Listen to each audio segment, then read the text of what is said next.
ये वो डिग्री है जो गृह मंत्री अमित शाह ने प्रेस कॉन्फ्रेंस करके दिखाई थी और कहा था कि प्रधानमंत्री की मास्टर डिग्री ये है। गुजरात विश्वविद्यालय से उन्होंने मास्टर ऑफ आर्ट्स किया है। अब इस डिग्री में देखिए आप, नकल के लिए भी अकल चाहिए होती है, लेकिन इस नकल में अकल का इस्तेमाल नहीं किया गया। यहां पर यूनिवर्सिटी लिखा हुआ है और यूनिवर्सिटी की स्पेलिंग में विक्ट्री का वी जो आता है उसके इस्तेमाल की जगह बैट का भी इस्तेमाल किया गया है। यह हो गया यूनिवर्सिटी। तो हमारे मोदी जी यूनिवर्सिटी से पढ़ाई किए हुए हैं और इसी सर्टिफिकेट में एक जगह और यूनिवर्सिटी लिखा हुआ है, नीचे उसकी अंग्रेजी ठीक लिखी हुई है। यहां बी आ गया, यहां पे विक्ट्री का वी आ गया। ये देखिए आप, इसी सर्टिफिकेट की बात कर रहा हूं जो गृह मंत्री जी ने दिखाई।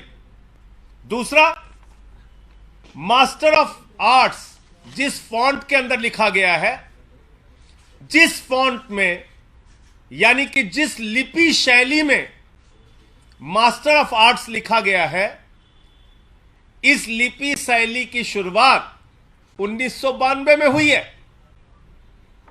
यह फॉन्ट, यह लिपि शैली, मास्टर ऑफ आर्ट्स जिसमें लिखा गया है, यह लिपि शैली आई है, यह फॉन्ट आया है 1992 में।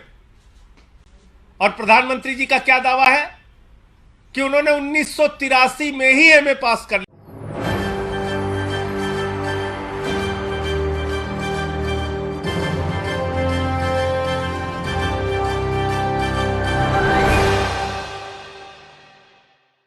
नमस्कार, मैं हूं राहुल शर्मा। आप देख रहे हैं स्पिन आई न्यूज। स्वागत है आप सभी का हमारे इस प्रोग्राम में। और प्रोग्राम की शुरुआत इस वक्त देश के प्रधानमंत्री नरेंद्र मोदी से। देश के प्रधानमंत्री नरेंद्र मोदी को लेकर लगातार खबरें अपने चैनल के माध्यम से दर्शकों तक पहुंचा रहे हैं और ऐसे में सबसे बड़ा सवाल जो खड़ा हुआ है वो उनकी डिग्री को लेकर है। हालांकि चुनाव आयोग इस पर कब संज्ञान लेगा या चुनाव आयोग की तरफ से इस पर कब कदम उठाया जाएगा, ये तो फिलहाल आने वाला वक्त तय करेगा। लेकिन क्या चुनाव आयोग अब डर रहा है प्रधानमंत्री नरेंद्र मोदी से सवाल पूछने को लेकर? और क्या चुनाव आयोग को ऐसा लग रहा है कि अगर पीएम मोदी की डिग्री की जांच उन्होंने भी कर दी तो जो अधिकारी हैं उनकी नौकरी खतरे में आ जाएगी? क्योंकि सरकार के खिलाफ जाकर काम करना या सरकार से सवाल पूछना, ये सरकारी अधिकारियों की हिम्मत तो नहीं है। लेकिन क्या देश में ऐसा ही चलता रहेगा? सत्ता पक्ष के लिए नियम कायदे नहीं है और विपक्ष के लिए तमाम तरह के नियम कायदे या नियम कायदों की एक बेड़ियां बना दी गई हैं और उस बेड़ियों में विपक्ष को झकझोर कर रखा हुआ। इसी मुद्दे पर मेरे साथ बातचीत करने के लिए मौजूद हैं हमारे कुछ सहयोगी और लगातार हम अपने सहयोगियों से चर्चा कर ही रहे हैं, जैसा कि आप लोग देख भी रहे हैं। सबसे पहले नाज़मीन हमारे साथ जुड़ी हैं, जो कि नाज़मीन ने अभी तक बहुत महत्वपूर्ण जानकारियां हमारे दर्शकों तक पहुंचाई भी हैं। और नाज़मीन, पहला सवाल है कि जो अभी हालात हम देख रहे हैं, क्या जो विपक्षी पार्टियों के लिए ही तमाम तरीके की जंजीरें हैं, चाहे वो ईडी सीबीआई को लेकर हो, लेकिन क्या है वजह कि चुनाव आयोग पीएम मोदी से सवाल नहीं पूछ रहा है? उनकी डिग्री को लेकर उनके दस्तावेजों की जांच नहीं हो रही है। दस्तावेजों की जांच विपक्ष की हो जाती है, लेकिन अडानी की नहीं होती है, मोदी की नहीं होती। तो क्या जो बात कही जा रही कि चुनाव आयोग वाकई डर रहा है, आज डरता नजर आ रहा है मोदी सरकार से, क्या वाकई इस बात में सच्चाई है? देखिए, डरने की बात तो बखूबी साबित होती है। तमाम विपक्ष से लेकर हर किसी पर शिकंजा कसा जा रहा है, तो यही साबित करता है कि हर किसी में डर बैठा हुआ है। चाहे आप संसद चले जाइए, वहाँ भी ओम बिरला नहीं बोल पाते हैं, ना वहाँ कार्यवाही स्थगित कर देते हैं। तो साफ तौर पर जाहिर यही हो रहा है कि विपक्ष की आवाज़ को दबाने के लिए और मोदी सरकार किस तरीके से अपनी चाबुक चला सकती है वो दिखाने के लिए जोर दिखाया जा रहा है। ये जोर ही तो जाहिर कर रहा है कि आप कुछ भी कर लीजिए, क्योंकि आपकी सरकार में मजबूती है, आप कुछ भी करें, आप पर कोई भी एक्शन नहीं लिया जाएगा। चाहे आप दंगे भड़काने वाले बयान दे दीजिए, चाहे आप संसद में कार्यवाही स्थगित करवा दीजिए हंगामा करके, चाहे तमाम चीज़ों से। अब जो फर्जी डिग्री का मामला आप उठाते हैं, यहाँ भी आप देखेंगे किस तरीके से आम आदमी पार्टी सबूत पर सबूत पेश करती हुई नजर आ रही है। जी नाज़मीन, यहाँ पे रोकना चाहूँगा। अभी आतिशी आम आदमी पार्टी की महिला मंत्री हैं, उन्होंने मीडिया के सामने अपने सर्टिफिकेट्स को दिखाए, अपने स्कूल के, अपने कॉलेज के सर्टिफिकेट को दिखाए, और यही सर्टिफिकेट दिखाने की बात वो कर रही हैं कि भाजपा भी जो है अपने सर्टिफिकेट को एक बार दिखा दें।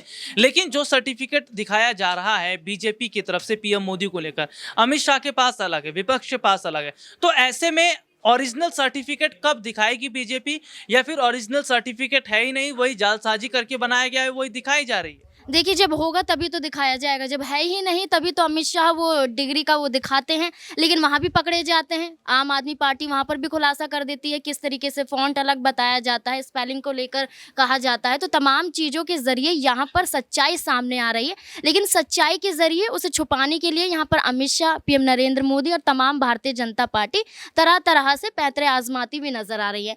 लेकिन यहाँ पर आम आदमी पार्टी ने भी साफ कर दिया है कि हम यहाँ पर अब फर्जी डिग्री मामले को छुपने नहीं देंगे। चाहे आप अडानी मामले पर राहुल गांधी को घेराव कर लें, लेकिन अब यहाँ पर हम आपकी सच्चाई को लेकर आएंगे।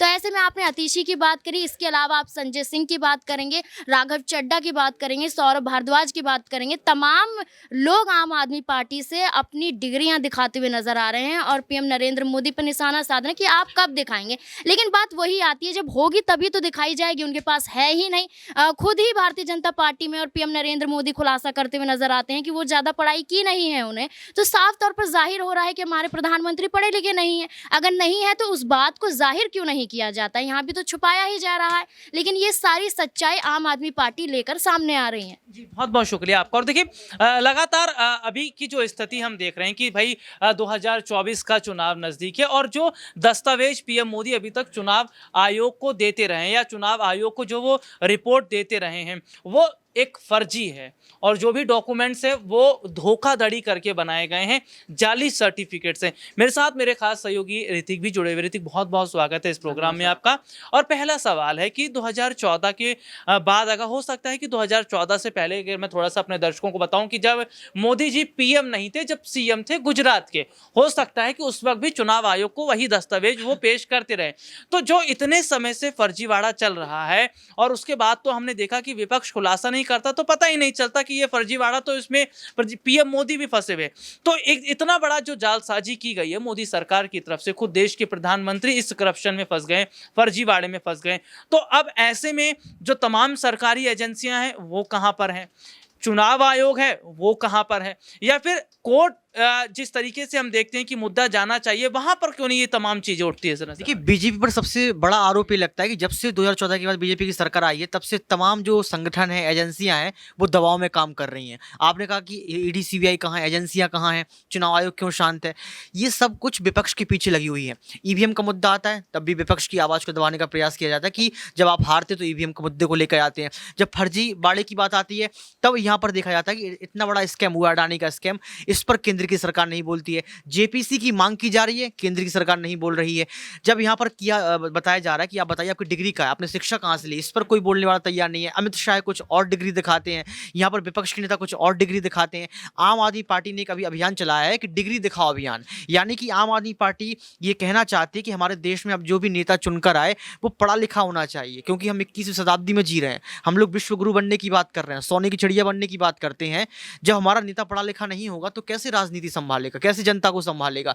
तो यहाँ पर आम आदमी पार्टी एक तरफ जो है यहाँ पर अभियान चला रही है, तो दूसरी तरफ देखा जाए तो जो फर्जीवाड़े जो मामले लगातार आ रहे हैं, इस पर केंद्र की सरकार चुप्पी नहीं तोड़ती है। मेरा आपसे एक और सवाल रहेगा, आप अपनी बात आगे जरूर रखिएगा, कि देश के प्रधानमंत्री ने बहुत सारे ऐसे फैसले लिए जो अचानक से लिए गए, चाहे नोटबंदी को लेकर हो, रात में फैसला लिया गया, या कोरोना के वक्त की अगर हम बात करें, लॉकडाउन की बात करें, तो पीएम मोदी ने वो भी फैसला शाम के वक्त में लिया था।